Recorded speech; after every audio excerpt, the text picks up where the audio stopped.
Beautiful Dejah, TooDope for rehab, also known as TooDope. What makes you TooDope? What makes me TooDope? Wow, I was trying to figure out my Twitter handle, and I had this list of like all these different names that I thought were cool or whatever. And I had like people pick out like which one they thought was like most fitting or which one they thought like was the coolest one. And everyone was like, yeah, TooDope for rehab, that one stands out. That's the best one. And I think one of the reasons why I chose it, I mean, outside of the affirmation, but when I think about myself at the time, people weren't saying dope like that. I think that was around 2010, 2011. And I really loved the whole like old school vibe. I'm from Brooklyn originally. And so I was saying, oh, that's dope, no doubt. Like I still had this real like Brooklyn soul energy about me. But I think some of the things that make me TooDope is like definitely my interests, the things that I've done, the people I've talked to, my experiences, the places I've lived. I think being a poet is a dope thing. Being able to express your thoughts and ideas in a very like clear way is a dope thing.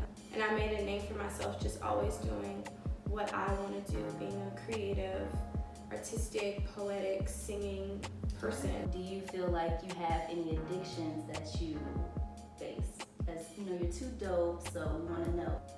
I think you could be addicted to people. That's for one sure. thing. I think you could definitely be addicted to people. Like sometimes I don't know if it's like, you know, this recreational thing, this recreational drug, or if it's like you need to go to AA because it's D, you know what I'm saying? Like, girl! Like sometimes it's like, damn, like where is that balance between like healthy escapes and like doing too much? You know? Ooh. Girl, let me just say something real quick. So back to this whole TooDope for rehab thing. Like I've literally had a man tell me like you're very addictive. I never really registered that could be something that I am saying. So one thing is like your words are so powerful. To ask yourself why. Are you ashamed of it? Yes or no? Then I think you should ask like, what does this fix? Is it quick? Is it long term?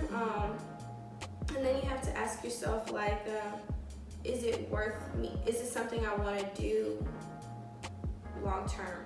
Yeah. I think even for me, like when it comes to the whole shame, like even peeling back another layer of that is I had to ask myself like, am I ashamed of this because of how others feel, or am I ashamed because of how I feel? Oh! The prophet Meg Thee Stallion said, I do what the fuck I want when the fuck I want. Hey!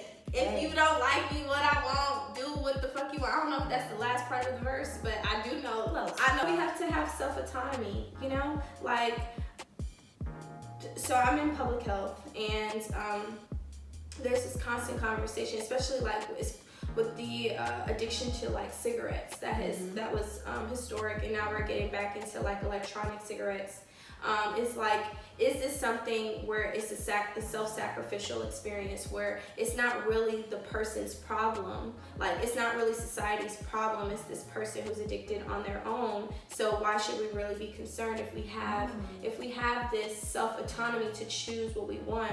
Why are we so concerned if somebody is choosing to do something that's self-detrimental? But the only time when people want to get involved is when it hurts somebody else. So the activists who were trying to make smoking addictions or smoking like in public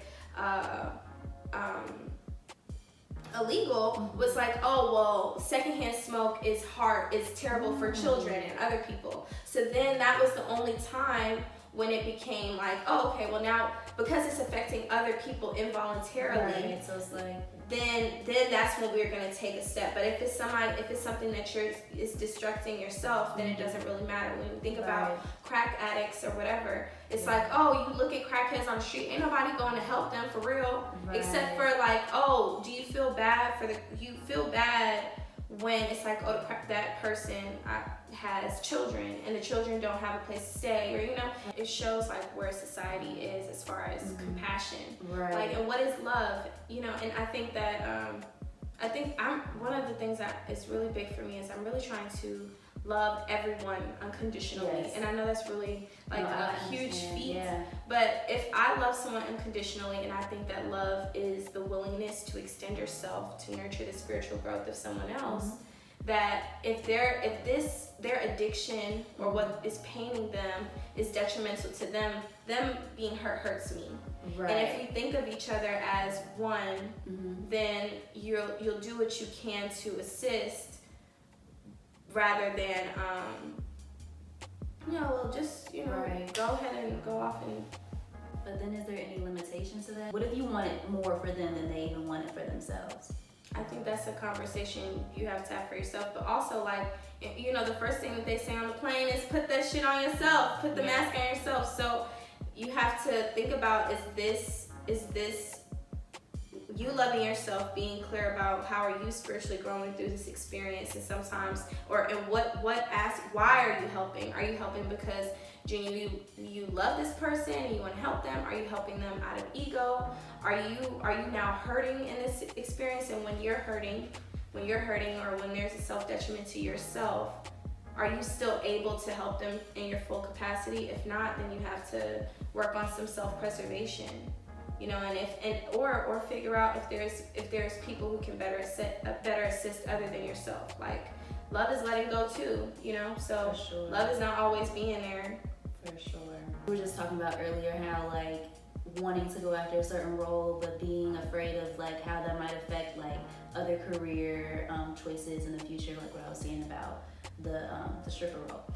How do you feel about, I guess, that rule or like that double standard in society of like, I can't do this because then it's gonna make me look like, I don't know, this person with, I guess, less moral standards or like lower moral standards than I want to be perceived, you know? Like, how do you feel about, I guess, just rules in general? Well, all right, so definitely offline where we're talking about like the rules that women kind of have to abide by. And it's like you don't really have to do it. You can say, fuck this shit, I'm gonna do what I want. But really doing what you want, everything has these consequences. And it's like, are you in a strong enough space in your life to be able to stand up for yourselves and what you want? Are you going to be weighed down by the comments? Because comments are gonna come either way. So yeah, I have done some nude shoots multiple times. I worked with a really awesome photographer who's like well known on Instagram or whatever, and I had this experience where, I don't know if this is like too bad, you're not supposed to say it out loud, but I'm gonna say it anyway.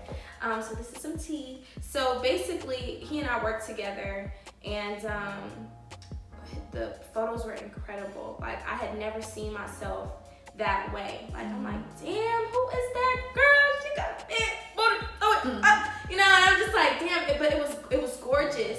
But then it was just like, I wanted it to be a secret because I didn't want anybody to know that, you know, I did this thing. And I was like, yeah, I'm gonna collect. Like, I've done a couple shoots before, so I was like, over time, when I'm like 30 or 40, I'm gonna look back at my 20-year-old body and be like, damn, that was a bad bitch. You know. But then he posted it on his page. Without your consent, or? Yeah, I think that was like a really blurry line. Like, I know that he is internet famous, and I think he was excited about the photos. I was excited about the photos, and I think that and he, you know, he posted it, and we had this back and forth about it. So there was a whole lot going on with that. I'm not gonna get into that, but the catch-22 for me was like, 10,000 people like this experience. 10,000 people, 11,000 people have liked this picture in 9 hours. That is crazy. You know, so you have this like thing where like people are they want this thing. They want this thing, they like it. And it does all of this stuff for your ego. It's all this stuff for your boost. Like, if more people were exposed to me, how much would I feel validated, or how good would it make me feel? But then at the same time, it's just like, what kind of attention does that bring? Now, what responsibility does that bring? Like, what conversations are we gonna have? How do I have to defend myself? What about the scrutiny? And I think a huge part is like jobs. People are always just like, damn, if people knew this particular thing about me, can I get a job? Is it gonna stop my bag? What kinds of jobs will I be able to have? Can I stop the conversations that are being had about me? And it's like, you can't. So it's just like, I think the baddest, you know, I used to not say this word, but I really do believe like the baddest bitches, they kind of just do what the fuck they want to do. They do what the fuck they want to do, and then they live the life they want to live without other people. I mean, without being influenced by other people. People gonna talk, duh, the queen just walked through, you know what I'm saying? That's what they gonna do.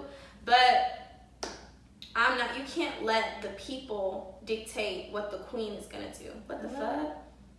That's real as fuck.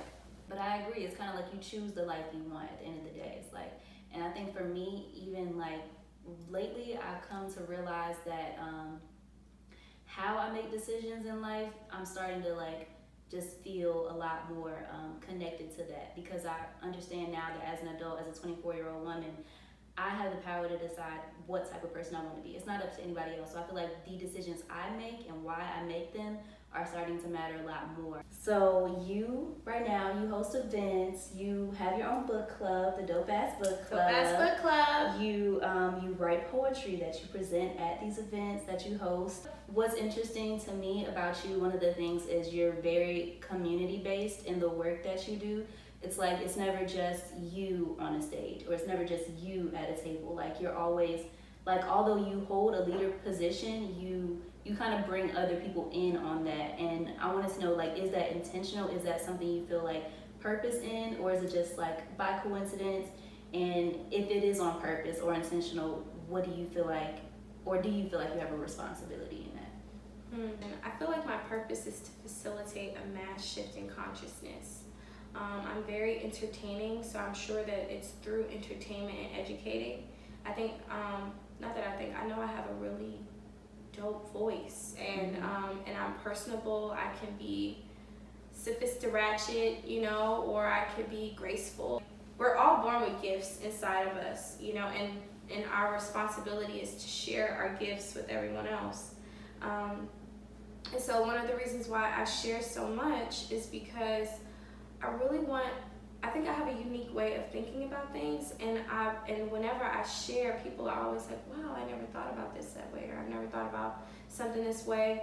And so I want to not teach people how to think, or not teach people what to think, but like how you can think about things in a larger or more provocative or a daring manner, you know.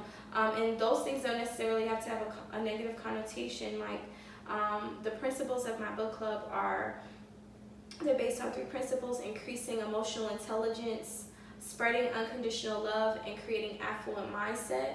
And that's not only about your possessions, but what you can have, the friends you can have, the life you can have, what houses you can have. You can have an abundance in all of those things, or opportunities.